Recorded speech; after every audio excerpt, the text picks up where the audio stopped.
Welcome to the More We Know channel. Today, we're diving into an explainer that honestly feels like a suspense thriller.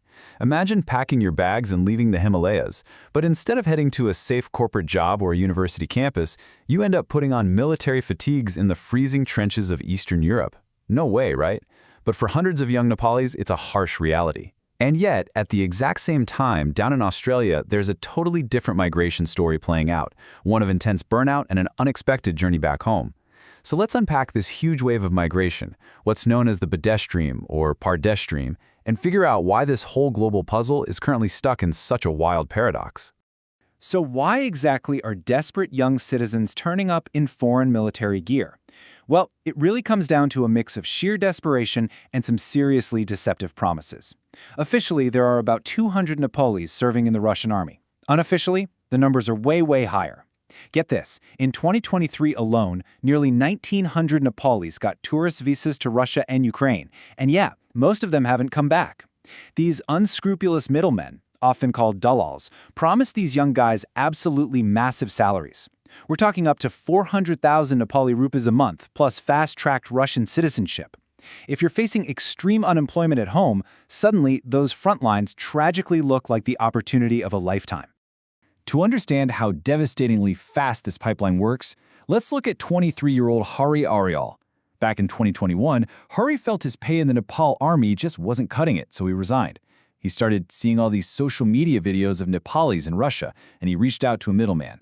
Now, notice the route here, because it's important. He didn't just hop on a direct flight to Moscow. By early 2023, he was sent to Dubai on a tourist visa, and then trafficked onward from there. On December 4th, he posted a video online in Russian fatigues with the caption, "Such is life." And it's just heartbreaking because less than a month later, the government announced he'd been killed in action. Hari's story is tragic, but it's part of a massive daily exodus. We are literally talking about a staggering 1,700 Nepalese flying abroad every single day. If you just stand outside Tripoli International Airport, you can feel the desperation in the air.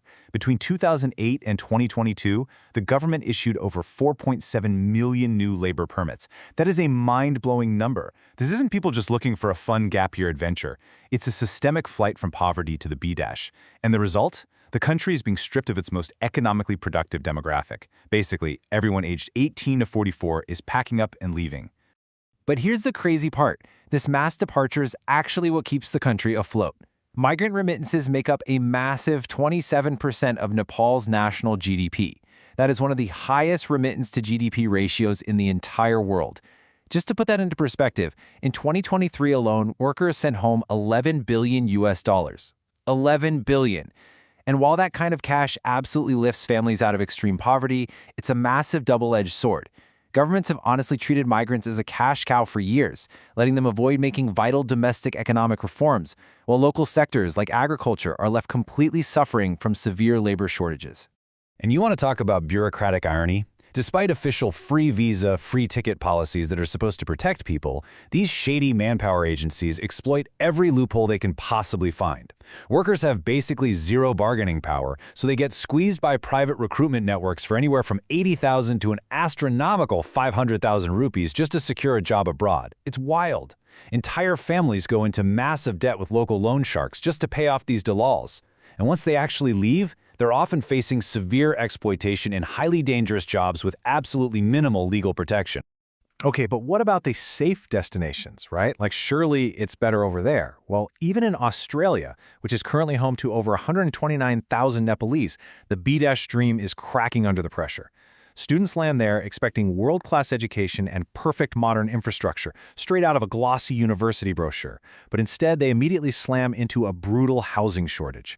Renting a simple bare-bones apartment in Sydney or Melbourne will run you up to 3,000 Australian dollars a month. To even survive that, students end up balancing full academic loads with exhausting night shifts and multiple part-time jobs. It is pushing them to the absolute brink of burnout. So, faced with that extreme burnout, plus much stricter immigration policies these days, and just a deep underlying longing for family, we're actually seeing a massive reversal.